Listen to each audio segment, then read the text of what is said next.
নমস্কার বন্ধুরা, আমি চলে এসেছি তোমাদের প্রিয় চ্যানেল স্টক ট্রাভেলার। যে বিষয়টা নিয়ে আলোচনা করব সেটা খুবই গুরুত্বপূর্ণ আলোচনা।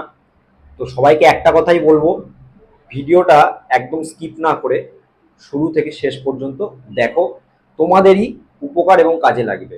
আমি একটা বলবো যে কনসার্ন ভিডিও, কোনো পার্টিকুলার কোনো স্টকের ব্যাপারে কোনো আলোচনা নয়। আজকে আলোচনা করব যে বিষয়টা, সেটা হচ্ছে দুটো বিষয় নিয়ে আমি আলোচনা করব। এক হচ্ছে একটা মিউচুয়াল ফান্ড রিলেটেড একটা কেস নিয়ে আলোচনা করব, আর দুই হচ্ছে গ্রো। গ্রো অ্যাপ আমরা সবাই জানি, কারণ আমরা যারা ইনভেস্টমেন্ট করি তারা সকলেই গ্রোকে চিনি, কারণ সবার মোবাইলে কম বেশি গ্রো অ্যাপসটা আছে। এই গ্রো অ্যাপ নিয়েও আলোচনা করব। প্রথমে মিউচুয়াল ফান্ডটা নিয়ে আলোচনা করব। যে মিউচুয়াল ফান্ড, যে কোয়ান্ট স্মল ক্যাপ যে মিউচুয়াল ফান্ড আছে, সেখানে একটা খবর চারিদিকে ভাসছে যে সেখানে স্ক্যাম হয়েছে। এর ফলে যারা মিউচুয়াল ফান্ড ইনভেস্টমেন্টে আছে, ঠিক আছে, ওয়ান্টেড যারা small cap mutual fund investment করে আছে অলরেডি, বা যারা করবে ভাবছে, তো তাদের পক্ষে এটা জানা খুবই জরুরি। এবং যারা নর্মাল রিটেল ইনভেস্টার, ঠিক আছে, যারা মিউচুয়াল ফান্ড করে এবং চারিদিকে যেভাবে অ্যাডভার্টাইজমেন্ট হয় মিউচুয়াল ফান্ড সহি হে, তো মিউচুয়াল ফান্ড কতটা সহি হে আর কতটা সহি না, ঠিক আছে, আজকে তোমরা বুঝতে পারবে।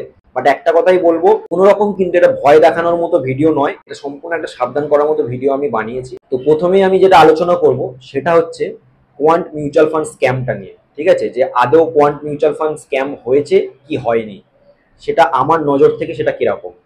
তো ভিডিওটা শুরু করার আগে সবার কাছে একটাই রিকোয়েস্ট, যারা আমার চ্যানেলে একদম নতুন তারা অবশ্যই চ্যানেলটিকে সাবস্ক্রাইব করে দাও। এইরকম শেয়ার মার্কেট রিলেটেড যে ভিডিও এবং ইনফরমেশন এবং যে টেকনিক্যাল অ্যানালিসিস কোনো স্টকের ব্যাপারে, ফান্ডামেন্টাল অ্যানালিসিস, ঠিক আছে, তো সেগুলো তোমরা ইন ফিউচার নোটিফিকেশনের মাধ্যমে ঢুকে যাবে, জন্য পাশের বেল আইকনটাও প্রেস করে রাখতে হবে। তো বন্ধুরা, চলো ভিডিওটা শুরু করা যাক। কোয়ান্ট মিউচুয়াল ফান্ডের নাম আমরা সবাই শুনেছি। যেরকম ডিফেন্সের স্টকগুলো রকেট গতিতে উপর দিকে যাচ্ছে, তো সেরকমই কিন্তু কোয়ান্ট কিন্তু রকেট গতিতে কিন্তু উপর দিকে যাচ্ছে মিউচুয়াল ফান্ডের দিকে।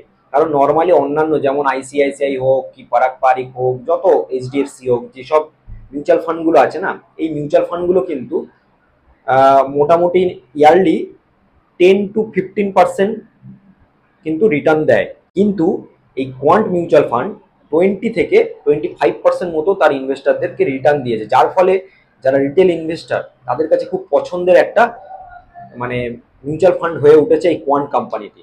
থেকে 5 বছর আগে শুরু হয়েছিল মাত্র 100 কোটি টাকার একটা ফান্ড নিয়ে। সেখান থেকে আজকে 5 বছর পর এই কোয়ান্ট 90,000 কোটি টাকার কিন্তু একটা বড় ফান্ড হয়ে গেছে, এবং এর আলাদা আলাদা প্রায় 26টা মতো কিন্তু স্কিম চলে। আজকে কেন কোয়ান্টকে নিয়ে আলোচনা করছি, কোয়ান্ট মিউচুয়াল ফান্ডকে নিয়ে এই জন্যই আলোচনা করছি বন্ধুরা। কোয়ান্টে সেবি রেড পড়েছে। কোয়ান্টের যে মালিক সঞ্জয় ট্যান্ডন, ঠিক আছে, যে ওনার, এই সঞ্জয় ট্যান্ডনের বাড়ি এবং অফিসে কিন্তু রেড পড়েছে, এবং সেবি কিন্তু ওই বলে না জাজ পড়তাল, সেটা কিন্তু করছে। এবং সেবির যেটা সন্দেহ সেটা হচ্ছে ফ্রন্ট রানিং হয়েছে কোয়ান্টের মাধ্যমে। এবার বন্ধুরা, ফ্রন্ট রানিং জিনিসটা কি সেটা আগে ছোট করে একটু বুঝিয়ে দিই। ফ্রন্ট রানিং জিনিসটা কি, ধরো সাপোজ এই যে মিউচুয়াল ফান্ডগুলো পাবলিকের কাছ থেকে টাকাগুলো কালেকশন করে, সেই টাকাটা আবার কিন্তু তারা বিভিন্ন স্টক, বিভিন্ন শেয়ারের মাধ্যমে কিন্তু তারা ইনভেস্ট করে বিভিন্ন কোম্পানিতে। তো সেখান থেকে প্রফিট হয়, সেই প্রফিট থেকে তার ইনভেস্টারদেরকে রিটার্ন দেয়। এটাই হচ্ছে একটা নর্মাল একটা বিষয়। কথা বলি, ধরো কালকে কোনো একটা স্টকের ওপর ইনভেস্টমেন্ট হবে, এই ব্যাপারের খবরটা কারা জানবে? এক হচ্ছে যে ফান্ড ম্যানেজার, 2 নম্বর হচ্ছে যারা ব্রোকার, হচ্ছে খুব বেশি হলে তার ডিলাররা। আগামীকাল বা আগামী এক সপ্তাহের মধ্যে কোন স্টকে এই কোয়ান্ট ইনভেস্টমেন্ট করতে চলেছে। এবার কোয়ান্ট যখন ইনভেস্টমেন্ট করে, আমাদের মতো তো আর ওই 10,000 20,000 টাকা ইনভেস্ট করে না, তারা কোটি কোটি টাকা ইনভেস্ট করে।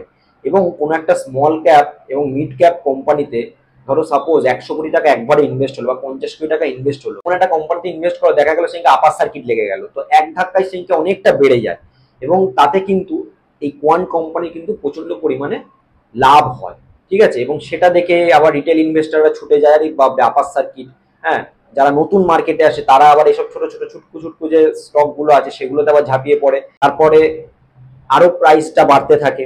তো এই রকমই এই যে ভেতরের যারা এমপ্লয়ি, যেমন ফান্ড ম্যানেজার হোক কি ডিলার হোক কি ব্রোকার হোক, এই তাদের মধ্যে কোনো একজন পার্টিকুলার ব্যক্তি সে আগে থেকে পজিশন নিয়ে নিয়েছে। মানে ধরো কালকে মার্কেট খুলবে ওই মোটামুটি 9টা 15 নাগাদ, তো তার আগে সে কিন্তু এই পজিশনটা নিয়ে নিয়েছে মানে একদিন বাকি থাকতেই। ঠিক আছে, সে পজিশন নিয়ে এবার কোয়ান্ট যখনই ওটাতে ইনভেস্টমেন্ট করলো, করার পরই তো স্টকের প্রাইসটা বেড়ে গেল। তার ফলে কি হলো, যে আগে থেকে পজিশন নিয়ে বসে আছে তার একটা হিউজ প্রফিট হলো এবং সে তখন সেটা সেল করে আবার বেরিয়ে চলে এলো। তার মানে এরকম করে মানে অনেকে কি আমাদের এগুলোতে ইললিগাল, যেমন ইনসাইডার ট্রেডিং, ফ্রন্ট রানিং, এই কেসগুলো আগেও হয়েছে, একাধিকবার হয়েছে। তো আবার সেটা সেবির নজরে এসছে এবং সেবি যেটা আন্দাজ করছে যে মোটামুটি 20 কোটি টাকা মতো মানে কামিয়েছে, যে ব্যক্তি এটা করেছে 20 কোটি টাকা মতো কামিয়েছে। যার ফলে সেবি কিন্তু একদম পুরো ব্যাপারটাকে একদম শক্ত হাতে কিন্তু মোকাবিলা করার চেষ্টা করছে, যাতে এরকম কোনো কেস যাতে না হয় এবং শেয়ার মার্কেটের যে নিয়ম কানুন সেটা যেন সবাই পালন করে। যার ফলে যে কোয়ান্টের যে মালিক, যে সঞ্জয় ট্যান্ডন, তার ঘরে অলরেডি আগেই বলেছি যে রেড হয়েছে। এবার দেখো, যখন কোনো একটা কোম্পানির মালিকের ঘরে রেড পড়বে না, তো যথারীতি মার্কেটে একটা ইম্প্যাক্ট পড়বেই। তার ফলে কি, যারা নতুন ইনভেস্টার তারা তো ভয় পেয়ে যাবেই। ঠিক আছে, ভয় পাওয়ার ফলে কি হবে, যে তারা রিডেমশন করতে থাকবে। এবার ধরো আজকে 90,000 কোটি টাকার একটা কোম্পানি হয়ে গেছে, ঠিক আছে, 90,000 কোটি টাকা তাদের ফান্ডের সাইজ হয়ে গেছে। তো এই 90,000 কোটি টাকা থেকে তারা এবার হঠাৎ করে ধরো প্রচুর পরিমাণে রিডেমশন এলো। ঠিক আছে, যার ফলে কি হয়, রিডেমশন হলে তাদেরকে তো টাকা ফেরত দিতে তারা বাধ্য।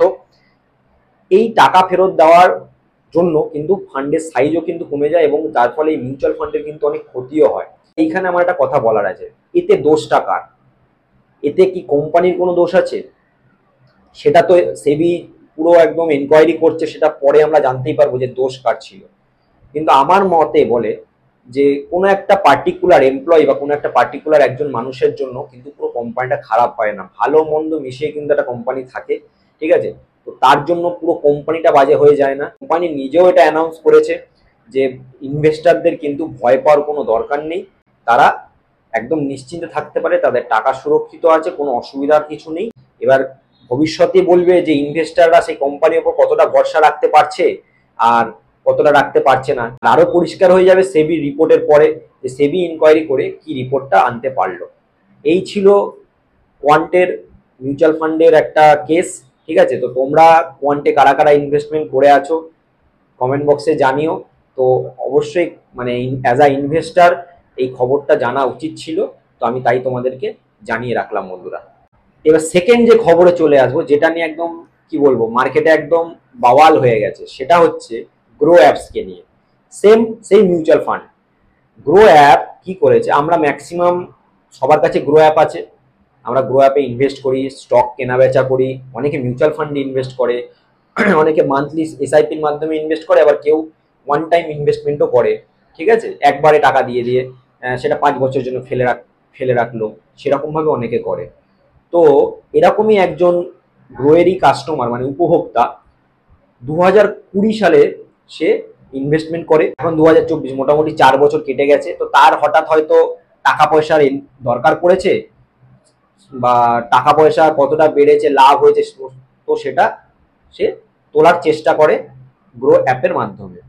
এবং সে পারিক ফ্লেক্সি ক্যাপের মাধ্যমে কিন্তু ইনভেস্টমেন্ট করেছিল।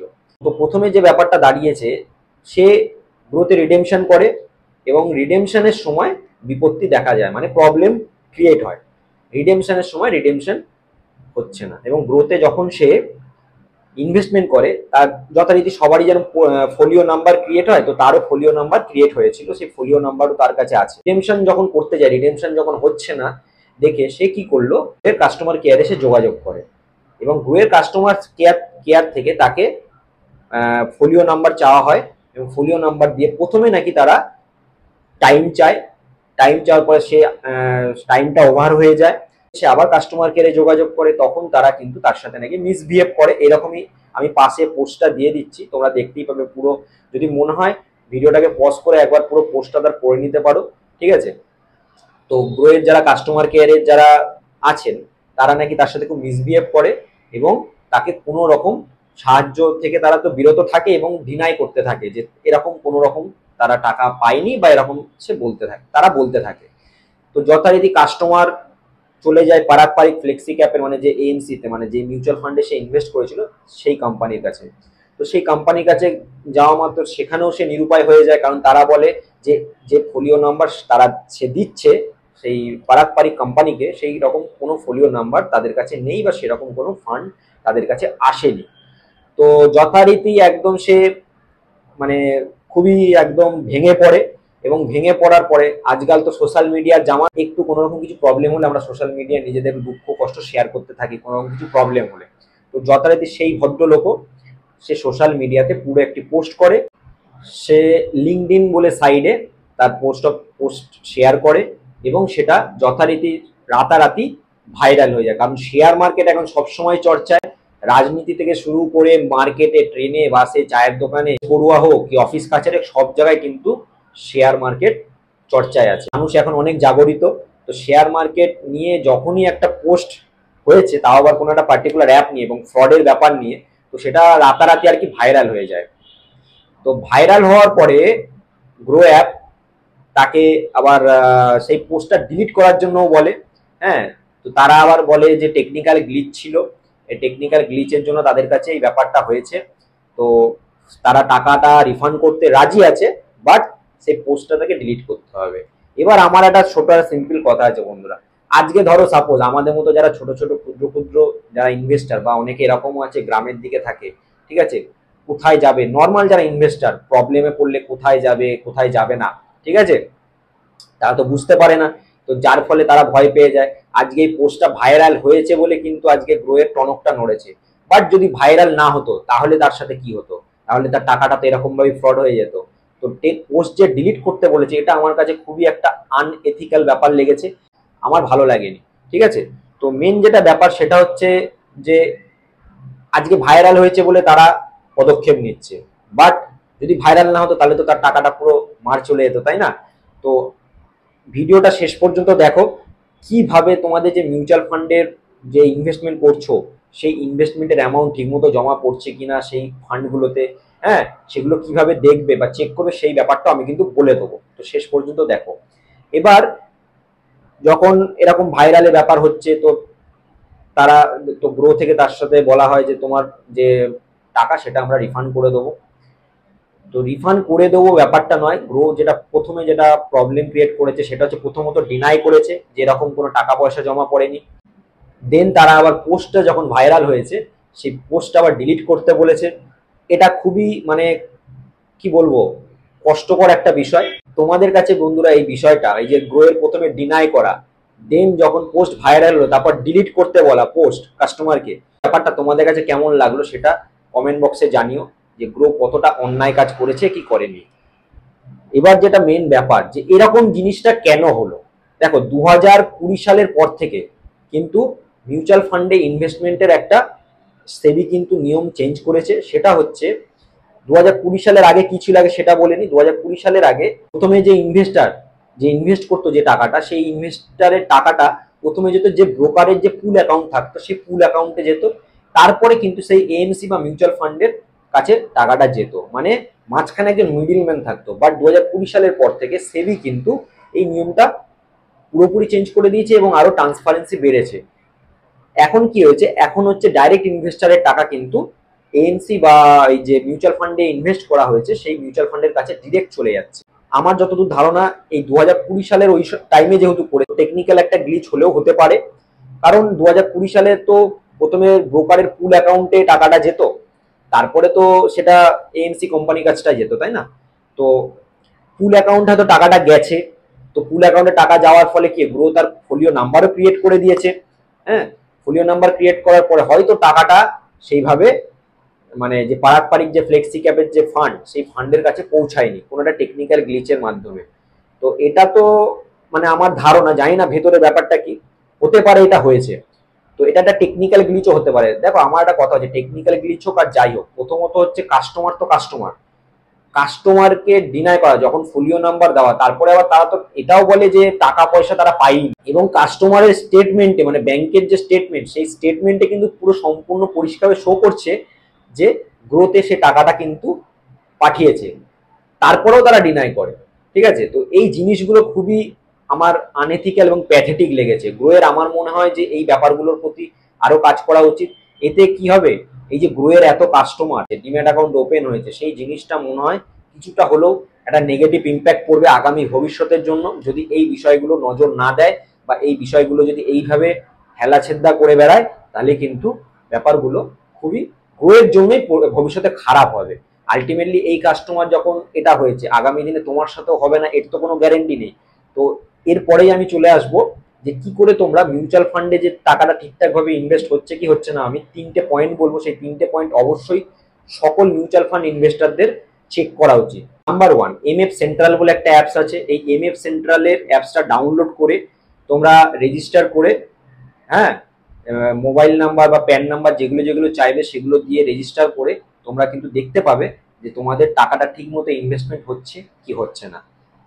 রেগুলার এটা চেকিং করার দরকার আছে। আমি মনে করি চেকিং করতে পারো কতটা বাড়লো, কতটা আমি যে টাকাটা দিলাম সেটা ইনভেস্টমেন্ট হলো কি হলো না। দেখো, সিস্টেম তো মানুষই চালায়, সিস্টেম তো আর নিজে নিজে চলে না। তো যখন সিস্টেম নিজে নিজে চলে, তো সেখানে কিছু টেকনিক্যাল গ্লিচ হলেও হতে পারে। তো প্রবলেম কিছু দেখা দিলেই কিন্তু সঙ্গে সঙ্গে আমার মনে হয় সেই জায়গাতে যোগাযোগ করা উচিত, ওয়েট করা উচিত না। 2 নম্বর হচ্ছে, যে ফান্ডে ইনভেস্ট হবে, ধরো এইচডিএফসি হোক কি পারাকপারিক হোক কি কোয়ান্ট হোক কি নিপ্পন হোক, যেই হোক, তাদের ডাইরেক্ট অফিসিয়াল ওয়েবসাইটে গিয়ে রেজিস্টার করে কিন্তু চেক করে নেওয়া উচিত যে ঠিকমতো সেগুলো ইনভেস্টমেন্ট হচ্ছে কি হচ্ছে না। 3 নম্বর যেটা আছে, যখনই ইনভেস্টমেন্ট হবে, ঠিক আছে, বা এসআইপির মাধ্যমে টাকা মান্থলি কাটতে থাকবে, তো সেটা দেখবে একটা ফোলিও নাম্বার দিয়ে তোমার কাছে মেল চলে আসবে। সেই মেলটার মধ্যে চেক করে নিতে হবে যে ঠিকমতো অ্যামাউন্ট ইনভেস্টেড হচ্ছে কিনা। সেই মেলের মধ্যে যে স্টেটমেন্ট আছে সেই স্টেটমেন্টও কিন্তু ঠিকমতো চেকিং করা উচিত প্রত্যেকটা ইনভেস্টারের। তো এগুলো কখনো ইগনোর করা উচিত না। এই 3টে জিনিস যদি মেনটেন করো, আই থিঙ্ক কোনো রকম কোনো অসুবিধা হবে না। তোমাদের কেমন লাগলো বন্ধুরা ভিডিওটা অবশ্যই কমেন্ট করে জানিও। ভিডিওটা ভালো লাগলে লাইক করে দিও, আর দেখা হবে নেক্সট এরকমই কোনো ইন্টারেস্টিং এবং ইনফরমেটিভ ভিডিওতে। থ্যাংক ইউ বন্ধুরা, ততক্ষণ টাটা।